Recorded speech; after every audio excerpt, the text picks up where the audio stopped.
पश्चिम बंगाल के आरजीकर अस्पताल के विवादास्पद पूर्व प्रिंसिपल को लेकर लगातार चौंकाने वाले खुलासे हो रहे हैं। अस्पताल में तमाम तरह की गैर कानूनी काम करने को लेकर संदीप घोष का बांग्लादेश के तस्करी रैकेट से भी गहरा रिश्ता है।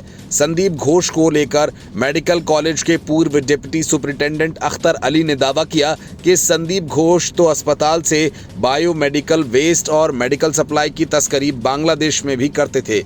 अख्तर अली का दावा है कि 2023 में उन्होंने इस बात की चिंता राज्य सतर्कता आयोग के समक्ष उठाई थी। जांच में वे दोषी भी पाए गए, लेकिन ऊंची पहुंच के कारण कोई कार्रवाई नहीं हुई। आरजीकर अस्पताल के पूर्व प्रिंसिपल संदीप घोष अपनी पत्नी को बेरहमी से मारने के कारण भी बदनाम हो चुके हैं। संदीप घोष पहले 1260 में रहते थे। वहीं के पड़ोसी ने बताया कि कैसे 12 साल पहले जब संदीप अपनी पत्नी को उस समय बुरी तरह पीट रहे थे और जब उनकी सिजेरियन हुए 14 ही दिन हुए थे। रिपोर्ट में खुद को संदीप का पूर्व पड़ोसी बताने वाले शख्स ने कहा कि एक बार मेरे और घोष के बीच बहस हुई थी। उनका व्यवहार हमेशा खराब रहता था। बाद में मुझे पता चला कि वो एक डॉक्टर थे। यहाँ रहने के दौरान एक घटना हुई जिसमें उन्होंने अपनी पत्नी को इतनी बुरी तरह से पीटा कि उसके सिजेरियन के टांके फट गए और उन्हें खून बहने लगा। शुरुआत में स्थानीय लोगों ने हस्तक्षेप नहीं किया क्योंकि इसे पारिवारिक मामला माना गया, लेकिन जब मामला बहुत गंभीर हो गया तो सभी ने विरोध करना शुरू कर दिया। आरजीकर अस्पताल में महिला डॉक्टर के रेप के और हत्या के मामले में घोष को 12 अगस्त को रिजाइन देना पड़ा था। बाद में सीबीआई ने उनसे पूछताछ शुरू की और संदीप से जुड़े विवाद सामने आते रहे। बांग्लादेश में तस्करी के मामले में बीवी से मारपीट के मामले में संदीप घोष पर 2023 में भ्रष्टाचार का आरोप लगा था। उस समय उन्हें वित्तीय गड़बड़ी के आरोप में मुर्शिदाबाद मेडिकल कॉलेज ट्रांसफर किया गया था। हालांकि बाद में दोबारा उनके आरजीकर अस्पताल में कार्यभार मिल गया। जिस तरह आरजीकर अस्पताल के प्रिंसिपल का नाम पहली बार विवादों से नहीं जुड़ा, उसी तरह इस अस्पताल का नाम भी विवादों में पहली बार नहीं आया।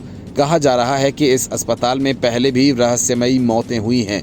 कभी यहाँ मेडिकल प्रोफेशनल मारे गए तो कभी प्रोफेसर और कभी हाउस स्टाफ। 25 अगस्त 2001 को ऐसी ही घटना हुई थी जब चौथे वर्ष के छात्र सौमित्र विश्वास को छात्रावास के कमरे में फंदे से मृत लटकता पाया गया था। उनकी मौत को भी प्रशासन ने आत्महत्या बताया था, लेकिन तब भी हॉस्टल में अश्लील फिल्म्स के निर्माण की बात उड़ी थी।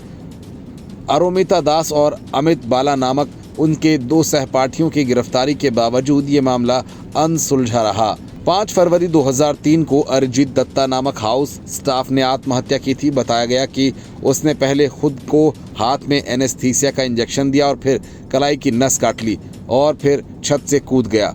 न कोई सुसाइड नोट मिला और न ही आत्महत्या का कोई कारण ही पता चल पाया। घटना के कुछ ही दिन बाद 16 फरवरी को प्रवीण गुप्ता ने आत्महत्या का प्रयास किया।